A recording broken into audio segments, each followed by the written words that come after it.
За сайн бацгаана хүүхдүүдээ. За бүгдээрээ энэ дэлгэцэн дээр харагдаж байгаа зургийг ажиглаад харъя. Тухайн зургийг ямар програм дээр зурж болох вэ? За тухайн зураг яг юуны тухай ямар зураг вэ сайн ажиглаад хараарай. За бид нэр 6 дугаар ангидаа Paint програм, 7 дугаар ангидаа PaintNet програмуудыг үзсэн. За зургийн програм дээр зурж болно. Тэндээс өөр ямар програм ашиглан эдгээр зурж болох вэ? Сайн бодоорой. За тэгвэл бидний үзэх гээд байгаа тухайн програм дээр саяны зургаас гадна ийм төрөл бүрийн эдгээр зургнуудыг зурж болдог байх нэ. За сайн хараарай. Ямар зохиомжтой ямар зургнууд байна. За тэгвэл ямар програм дээр энэ тухайн зургнуудыг зурж болдог талаар өнөөдрийн хичээл дээр үзнэ.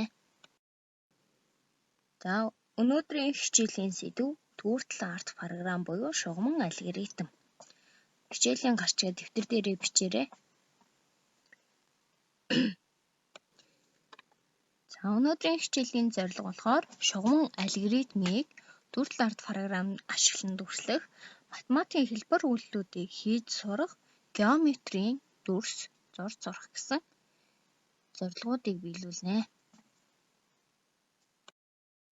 За эхний ээлжинд бүгдээрээ дэвтэр дээрээ дараах үйлдэлийг гүйцэтгэе.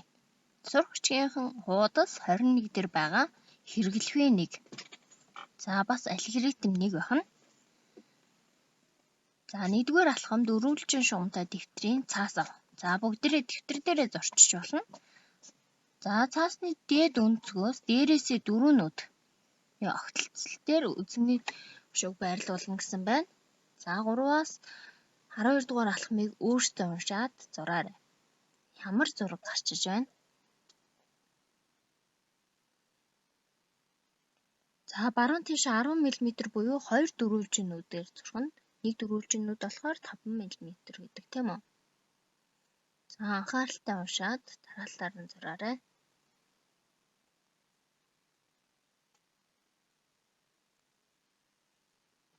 За ямар зураг үүсэж байна? Дэвтэр дээрээ зураарай.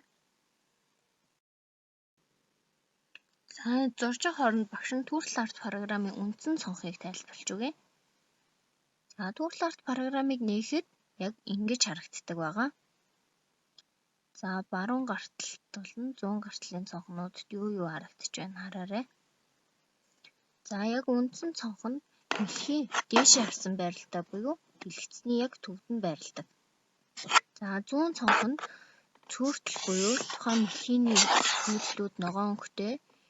За үзэг буюу цэнхэр өнгөтэй, тоо чирнэл ягаан өнгөтэй. За давталт буюу шугам улбар шар өнгөтэй. За миний блокууд гэсэн хэсгүүд нь шар өнгөтэй харагдаж байгаа. За энэ дээд ажлын мөрөнд хараарай. Шинэ хуудас нэг байна. Оруулж ирэх, хадгалах. За хамгийн ихний сумны сонголт бол блокуудыг зөөж байрлуулахдаа ашигладаг байгаа. Дохиорыг болохоор тухайн блокуудыг ажилуулахдаа ашиглана. За бусд нь бидний мэдхээр зүйлс байна. За энэ баруун талд байгаа хэсэг нь эхнийх нь блокыг арилгах, хоёр дахь нь тухайн үйлдэлийг арилгах, гурав дахь нь тухайн үйлдэлийг зогсоох гэсэн командууд байна. За эдгээр зэсүүдийг өөрсдөө туршаад ямар үүрэгтэйг нь сайн дэлгэрүүлж үзээрэй. За тэгвэл дөнгөж цэний зүүн гарталт байсан зэснүүдийн тодорхойлтуудыг хараарай. За үзэг буюу зурх тохиргоо. Ямар өнгөөр зурх юм, ямар өргөнтэй зурх юм, тасалдуулах юм уу, зурж эхлэх юм уу, зурж төгсөх юм уу гэдэг. За чирнэлийн ягаан өнгөтэй болохоор тоотой ажиллах буюу тоонуудыг нэмэх, хасах, үржих. За рандом буюу санаас өгөөгээр тоо өгөх гэх мэтчлэн жишээх, хэвлэх гэх мэтчлэн байна. Давталт дээр хараарай, сайн ажиллаад хараарай. За давталтыг болохоор бид нэр давталттай алгоритм болно. Салгаасан алгоритмыг үүсгэхдээ бүр илүү дэлгэрүүлж үзэх байгаа. За эхний ээлжинд дараах 4 командын үүргийг мэдж авъя. Эхний 2 команд бол шилжих команд. За forward буюу урагшаа явах. дараагийнх нь back буюу ухрах гэсэн команд. За энд өсөмжлөн 100 буюу 100 алхмаар урагшилсан байна гэлхий. За энд болохоор 100 алхмаар хойшоо ухарсан байна. За дараагийнх нь эргэх команд. За талбарын төвд яс мэлхийн дүрс байрлана гэсэн тийм үү? Яг дээш харсан байралтайгаар. За тэгвэл яг програм эхлэхэд ийм байралтай яс мэлхий байдаг гэсэн. За хэрвээ баруун гэх юм бол баруун тийшээ эргэнэ, зүүн гэх юм бол зүүн тийшээ эргэнэ. За энэ бол маш ойлгомжтой байна тийм үү? За анхны утга нь 90 градус байна. Харин урагшилжих командын хувьд болохоор анхны утга нь 100 алхмаар байна. За эдгээрээ сайн ажиглаад тэмдэглээд аваарай. Дэвтэртээ сайн тэмдэглэж. За бүгдээрээ алгоритм нэгийг дэвтэр дээрээ зураад дууссан баг тийм үү? За энд хараарай. За ийм алхан хий гарсан бол бүгдээрээ тухайн алгоритмыг зөв гүйцэтгсэн байна гэсэн. За тэгвэл энэ алгоритмыг бүгдээрээ төрөл арт програм ашиглан дүрсэлж үзье. За энэ дасгал нэгийг хийгээд үзээрэй. За алхмын эхний утга болохоор 100 байна гэсэн, эргэлтийн эхний утга 90 байна гэсэн тийм үү?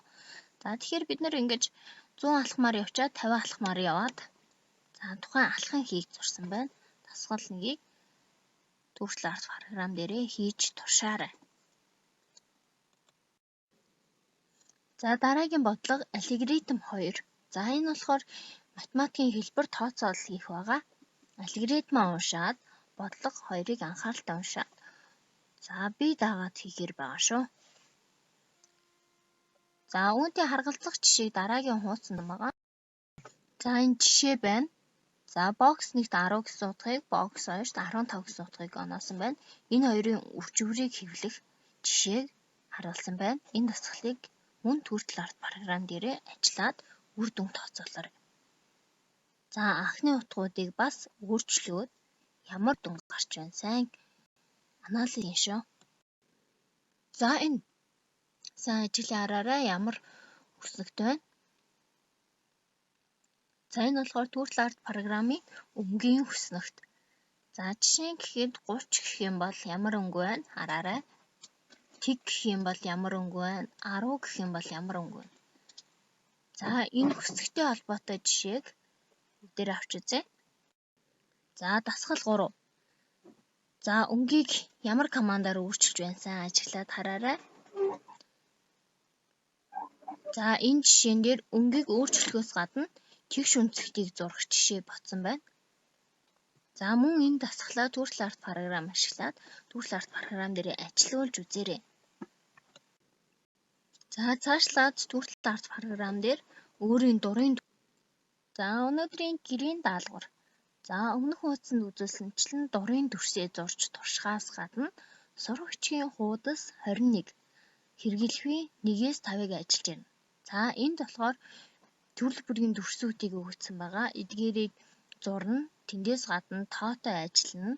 Бас энэ ямар нэгэн дүрсүүдийг зурхдаа ямар тооцооллууд хийж болох вэ? Юун дээр алдаж байна гэдгийг сайн ажиглаад хараарай. Мөн тухайн төрөл арт програмын нэмэлт зэсүүдийг судлаарай. За хичээлд идэвхтэй оролцсон хүүхдүүдэд баярлалаа.